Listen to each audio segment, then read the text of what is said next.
Welcome to Healthcare IT Today. I'm John Lynn, together with my colleague and friend, Colin. The world of technology and healthcare, ever-changing in new and novel ways, and that's why we love this stuff. So join us as we discuss the latest healthcare and health IT news, meshed together in new ways which help generate ideas and new perspectives. Plus, we'll have a little fun along the way. Today, we're going to be talking about a potpourri of different topics. And be sure to follow the show on social media at the hashtag HITSM and our personal accounts at TechGuy and at Colin_Hung. Plus, check out our 19 years of health IT content at healthcareittoday.com. Do you like potpourri, Colin? I sadly do not. I was gonna say I don't either, and I'm not a very potpourri guy. Like with food and stuff, I'll eat the same thing over and over. But I guess with discussing health IT, I like potpourri. I like the concept of potpourri. I just don't like the actual potpourri. But yes, food wise, approach wise, I do like it. Wait, so are you a I do. smelly lotion or a smelly candle guy, or Well, no? no, I mean, no, I mean, vanilla candle, great. I love it. Oh, okay. Strawberry, maybe, but that's it. Like, I'm not into like a different scents or whatever. So Yeah, yeah. I don't care for it unless there's a stink, and then it's like, sure, crank it up, that's fine. So I have to say to the audience, if John is sounding a little huskier today, that's because he is fighting a little bit of a cold. So It's not because I it's just went through puberty and my voice finally went well, deep. I was going to say it's not because we're filtering your voice somehow. Auto tune for your voice. Yeah, auto tuning, add a little bass. No, all good, all good. Yeah, well, hey, there's so many things happening in healthcare. It's kind of fun today, John, that we're taking on a variety of topics. Let me start, by asking you this one because it is such a hot space. That is, of course, AI scribes. First of all, that's not a new term, but definitely there's nice to be some definition now into what that is, right? The ambient clinical voice AI scribe space. What in your mind's happening, and what's notable that's happening in that space, John? Yeah, I think what's interesting is that all of the major healthcare organizations are saying I need an AI medical scribe. And if I don't, I'm probably going to have workforce retention issues. Like that's how important it's become, where most people look at it and say, I need to do this because if I'm not supporting this the right way, I'm going to have trouble with my workforce. So that shows you how far we've come. I mean, it's amazing. We see a lot of the biggest ones choosing a vendor. I'll be interested to see how that plays out because sometimes it's good to choose early. And if you choose the right pony, you're good. But sometimes, if you choose the one that doesn't end up becoming the dominant one, then you got to switch later. Luckily, the AI medical scribe is easier to switch generally. You learn some things over time and they're personalizing stuff more, but it is going to be a different change to switch. Some have an application or a mobile, application where you can see the data. Some don't. They're going straight to the HR. So like those nuances will make it hard to switch if you have to switch. Yeah, this space is fascinating to me, right? Like in the span of 12 months almost, it feels like we moved from hype to must have. Like, I think there was a lot of, I remember not that long ago, there was a bit of skepticism to say, is this really working? Is it really worth it? Is this any better than a transcribing solution, right? Than we had before? And then all of a sudden that switched, right? Like all of a sudden everyone's like, this is definitely have to have. Like it makes such a difference in terms of administration. No more pajama time, right? No more filling out reports later on at night. It captures everything. And, I credit, first of all, docs being willing to try it and then actually talking about it going, it really does work. And then, I think there's been some validation from some credible third parties, right? Like a lot of associations launched their own studies and little mini experiments into the technology. I'll just cite two, like the American College of Radiology, ACR, did a study to say, how does this work for radiologists? And they came back basically and said, it really does work. And then here in Ontario, Ontario MD did a study that says, does this work for primary care docs? Does it really make a difference? And overwhelmingly, the study found the answer is yes. It cutting administrative time by 80%, upwards of. So when organizations like that are coming back saying this really does work, it's no wonder we're kind of in the mode of I need to pick somebody and go with it and get this in because I'm going to be behind the eight ball if I don't. Yeah, and what's interesting is we haven't seen any study of the negative, and maybe that's still to come, and there will be. But you also have to compare it to what was happening before. doctors who didn't fully document everything, and now it's actually more accurate, it's more thorough. So yeah, I think we're going to find some negative things throughout the time, and there's probably going to be some slip ups where maybe they update the model and the new model isn't as good as the previous model, and that's going to frustrate some doctors. We're going to go through those growth cycles. But you're right, it's amazing how much it's become I need to have this in so many places. The other one that's interesting for me is how many human scribe companies have become AI medical scribe. And it's great for them because their model was originally built on $1,500 a month, which ironically, that kind of shows you what the market is for an AI medical scribe. That a lot of doctors were willing to pay $1,500 a month, and now they can pay $100 to $300 a month for that essentially same service. Same service. Yeah. So yeah, it's amazing how much the price has dropped for it and how many of those long-time physical medical scribes have become AI. Well, and the other thing I think I note about this space is just the players, right? We know that there are some big name leaders out there. I mean, no one's surprised, right? Companies like Nuance and Nabla and Abridge and Ambience.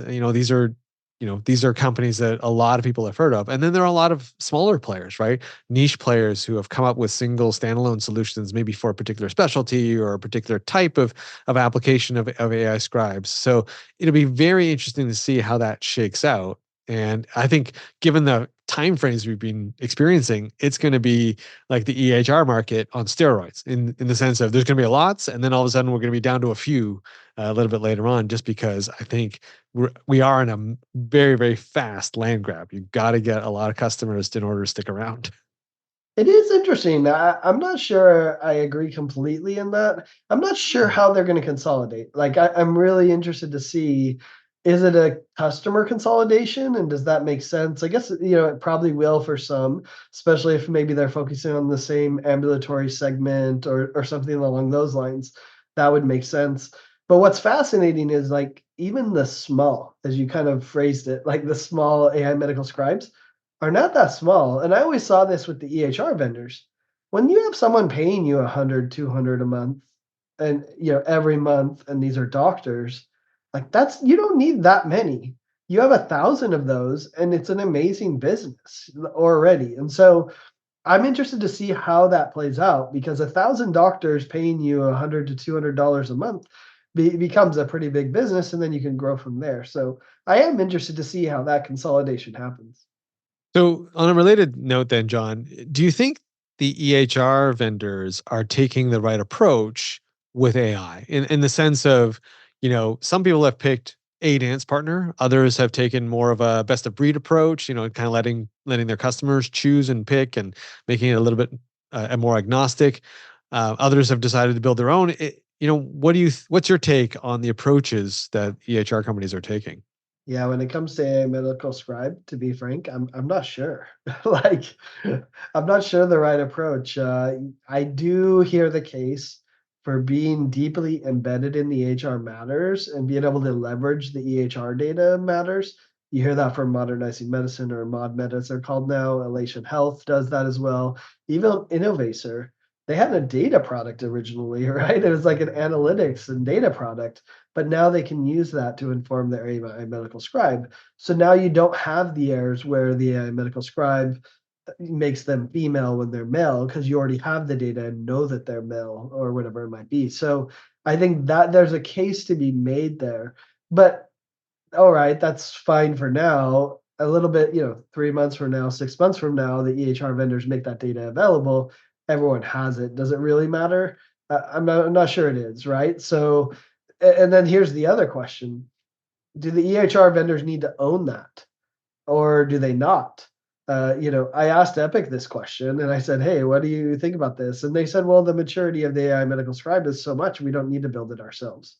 So we'd rather just partner with a bunch of others that are doing it already. So that makes sense to me, and they have enough dominant market position. Yeah, that makes sense. Whereas Oracle's taken the opposite approach. We should build it all. I'm sure they're still supporting the other AI medical scribes if their customers want it because theirs isn't quite ready, but they're building their own to compete with someone. So that creates a funky dynamic in its own right. So, it's going to be interesting to see it play out. And then, just to finish this portion for me is what happens like for the EHR vendor? Do they need to acquire an AI medical scribe? So if they're partners now, do they need to acquire it? And can they acquire it? So in some cases, the AI medical scribe may be a bigger company than the EHR vendor, I could imagine. So we'll see how that plays out.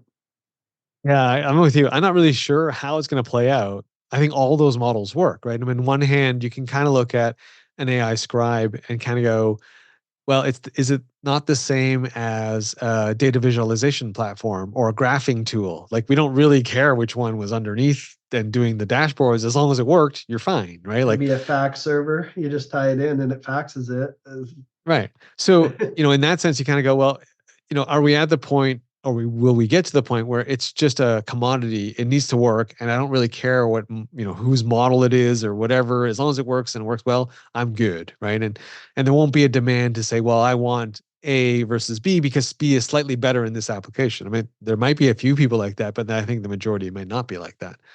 Or is AI going to evolve so specialized where you're going to have an AI for psychology and behavior health that's very different than the AI for pediatric care, and therefore the one size isn't fit all. Like you need multiples. I'm not sure because I think the science behind AI is still evolving. Like the efficacy of some of these tools is evolving. So I'm kind of see who's going to hedge their bets. Certainly, I think the one that right now most people are going for is picking a dance partner. I hear more and more EHRs going, well, I'm going to go with one for now, and maybe I'll think about making myself agnostic down the road. But for now, I'm just going to work on this one and deeply embed it because things seem to be tied so closely together in terms of workflow and these AI scribes. I think that's truer in the ambulatory space where the practices don't have as much power. In the health system space, I think, the Epics, Cerners, Meditechs, I guess Oracle Health, not Cerner. Yeah, they should, they have to. If their customer wants it, they have enough buying power that they have to support it. So that's interesting. But if I look beyond the AI medical scribe, I think, there's a lot of EHRs missing the mark. And here's where I think they're missing the mark the most. They're not communicating their AI strategy. They're not sharing what they're going to do and what they're not going to do, where they're going to partner and when they're going to build it themselves. And I get some of it, right? They're afraid of competitive pressures and people copying them and things like that. I mean, we see some of the work that eClinicalWorks is doing. We've been, able to go to a lot of their user events and hear the plethora of AI things. I mean, just look at the call center one that they did. I haven't heard anyone else do that, so I guess they're not copying, so they don't have to worry. But it is interesting that they chose to do that, right? And anyone that works with eClinicalWorks knows that they like to build stuff, and so they probably come in with that awareness. But I'd love to see EHR vendors describe, hey, are you going to do inbox messaging, the way Epic's doing that? I probably don't want to compete with that if that's happening, right? Whereas some others may be like, no, that's not a priority. I don't want to do that. Let alone, are they going to do a platform for all the AI clinical innovations, whether it's radiology reads, whether it's clinical decision support built on AI on top of imaging or on top of other lab data? Like, I think that EHR vendors need to have a better vision for where that's headed. And I think it's an opportunity for them to essentially become the platform for all of those AI innovations and enable all these startup companies, if you will, to be able to do that. That's kind of what ADOC's doing, and so, they could just partner with ADOC to do something like that. Zelth kind of did this in the app space, if you remember them. I think we need the same in the AI space, and we need EHR vendors to kind of give that vision away so that people know what to expect. Well, and surprisingly, Nuance is doing this, right? Microsoft is building their platform in such a way to say, listen, if you don't like our AI platform, you can plug something else in. If you want something else other than Copilot, feel free. And there's a mechanism, it's still early stages, but there's a mechanism in their framework to allow for that. Because you're right, when you extend beyond AI scribes, you're getting into, well, there is an AI for patient engagement. There's an AI for optimizing email sends or fax sends. And, I'm pretty sure that's a very different AI company than the AI Scribe one, right? It's a very different application. So you can't have a one size fits all single AI platform to do all of that in the background. So in that way, if you think about the more AI in the broad sense, you're almost forced to go, well, I need to build my platform agnostic because I need to be able to plug in different things in here, each with their own purpose that go beyond scribes. Well, you bring up nuance. How long until Microsoft says, hey, as part of Office 365 are all these AI tools that are HIPAA compliant, the blah, blah, blah, right? Like they could solve a lot of those tools. I mean, it's not quite one platform, but we know what the number one analytics platform in healthcare is. It's Excel. And it's not Right. because it's the best analytics platform, it's because it's free and it's pretty easy to use. So, yeah. Absolutely. And hey, if you're just tuning in, you're listening to Healthcare IT Today with John Lynn and Colin Hung. Today, we're taking a potpourri approach to the hot healthcare topics. So, John, let me ask you this next one. What is or will be the impact of all the government cuts and disruption on health IT? Yeah, I mean, to me, that's the core element. I go back to a previous episode. People can go, check out the receipts if they want. But I still predict health IT is not going to be massively impacted. The biggest impact will be whoever they choose as national coordinator and what power that position still has. That's going to impact TEFCA. It's going to impact EHR certification. It's going to impact some of those things. And so that will be the biggest impact. But the rest of the stuff, for me, it's going to impact. It could impact health, could impact wellness, it could impact research. I don't know enough about those to argue either way. And then I do think there will be some trickle down impact of cuts to Medicare and Medicaid.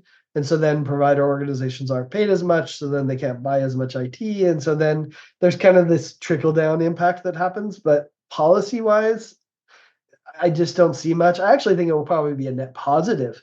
I think some telehealth thing could pass, and telehealth could be like instituted going forward and finally be permanent as opposed to this every 3 to 6 months we have to go through this rigmarole again. I think that could be a positive. I think some privacy stuff could be a positive around security and privacy. So, but I think outside of that, I actually don't see that big impact. Hmm. I am going to disagree with you there. I think the cuts are going to have a very big impact, both direct and indirect. I think the direct, obviously, we're seeing already a huge impact on research, and of course, a lot of the research was being done at academic medical institutions, right? So I think their budgets and their operations are going to get very tight and very squeezed. I do agree with you in one sense that I think IT and digital health projects that were already in flight, I don't think there's any change in that. I don't think there's any policy coming down that they're like, oh, I need to freeze that. But I think given the amount of disruption and the lack of clarity on what future disruption may be, like there's not a plan here, like a clear one anyway. Um, I think people are going to go, well, you know what? Let's hold off on making any new investments. Let's hold off in case we have to go and pivot to do something, right? That comes down the pipe that's going to impact us. So I do think there's going to be some impact on that. Any new projects, I think, are going to get delayed. I also think that just in general, we're going to see fewer and fewer payers, providers, and government people at healthcare conferences because I think that's an easy budget to cut. And when times get uncertain, they're just going to be like, okay, let's turtle, right? I think that's going to be a challenge, frankly. So we're going to see that impact.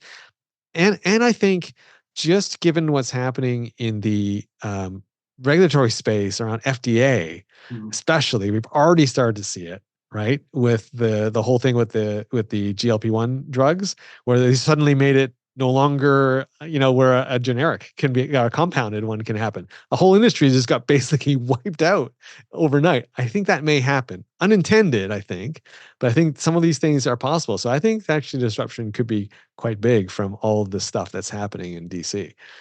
And you're right, conferences are going to be impacted. I was told no one from ONC can go to HIMSS. I don't know if that's true. I heard someone that was a rumor, and it would make sense, like you said, that hey, it's the easy place to cut. You going to Vegas, we already know that's kind of a black eye on government in general. Although I think it's short sighted because the ONC people that I know go to Vegas for HIMSS go and talk about health policy because they're health policy nerds. So, that's interesting. And I think that will determine the impact is what happens with ONC. under the previous administration, it was elevated to ASTP, which was an assistant secretary, given more broad, powers and controls. If it's put under CMS, then it actually limits its controls because it can only do with what's within CMS. So I'll be interested to see how that comes because that could be a big impact as well. Yeah. I think there's definitely, to me, it's going to be very, very interesting to watch this, right? And to see the impact. I agree with you though that there's a lot of IT stuff is probably not going to be impacted by any policy change. It's so far down the priority list, right? Well, and Um, it's interesting too. There's a lot of really amazing policy people at ONC and CMS and all this, is they flood the private sector. What does that mean? There's some really intelligent ones that have done great work. You know, don't get me wrong. I'm not sure that's the right move and all that, right? But hey, that influx of talent could help a lot of companies do some really good things. that's true. That's true. All right, let's get to the final question, John. This one's an interesting one for me. Because we've experienced this just recently, but generally it's a concern for organizers of events. Is badge sharing at healthcare conferences really a problem in your mind? Well, I mean, it's a challenge, right? And if you're an organizer, of course, you only want people with a badge there, and you don't want freeloaders. There is a challenge though, which is that if they don't share, guess what? You're not getting any more money. So that's generally the case from what I've seen. They're going to find something else. They'll meet at a hotel. They'll do something else, right? Or they just won't come. So does it actually impact them in a big way? I'm not sure, but it did feel like an overstep by Vive to me to put the wristband on. Maybe they said it was security, and I get the overtone of the payers and not wanting certain people there, but it didn't feel like that to me. And I mean, the execution of it was really poor. Yeah, I mean, there's no doubt badge sharing happens, right? Like, and I gotta be honest, I've been guilty of it, right? Where I was only able to come down to a conference for one day, and then I gave it to a colleague on the next days. But to your point, I don't think they would have gotten any more money. It wasn't like we are going to buy two tickets. Like, if anything, that would be like I just wouldn't have gone because I was only there for one day, and my colleague would have gone. So it's just still one ticket or one badge, And should right? that justify them trying to make people not do it? I don't know. It's a tough one, right? Yeah.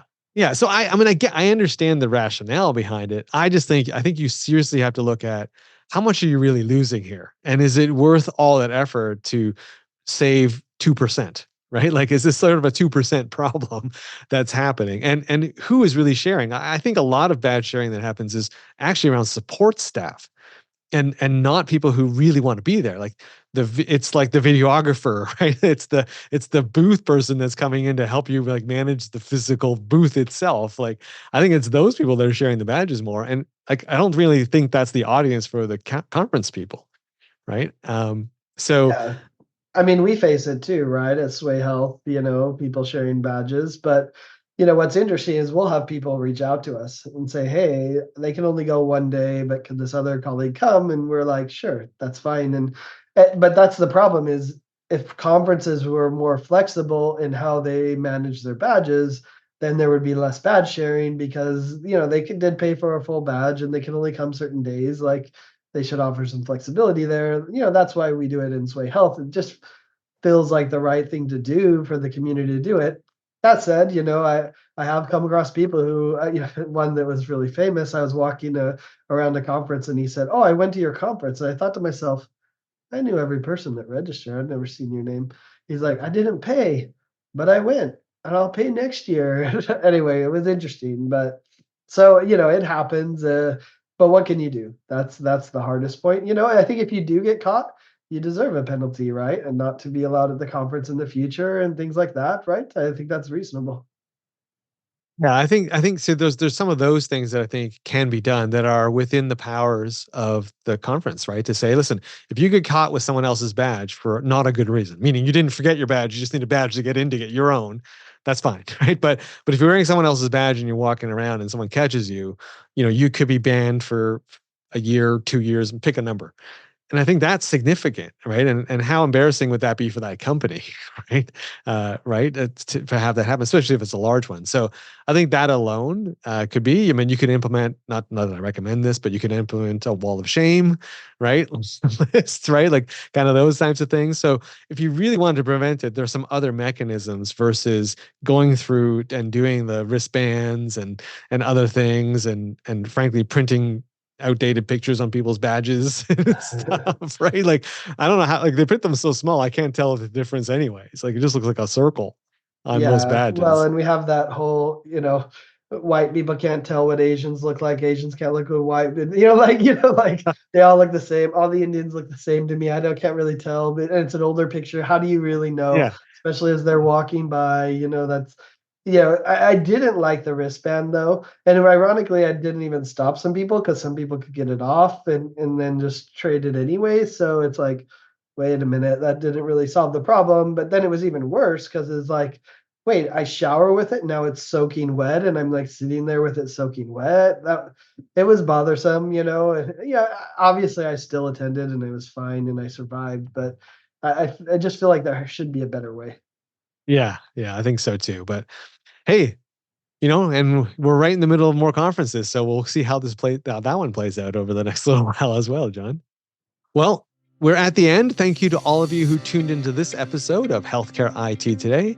To find out more details about our show, check out the programs page on healthcarenowradio.com. And please share your voice and engage with the community at healthcareittoday.com and on social media using the hashtag HITSM. I'm Colin Hung, along with my friend and health IT collaborator, John Lynn. Thanks for listening, and have a great week.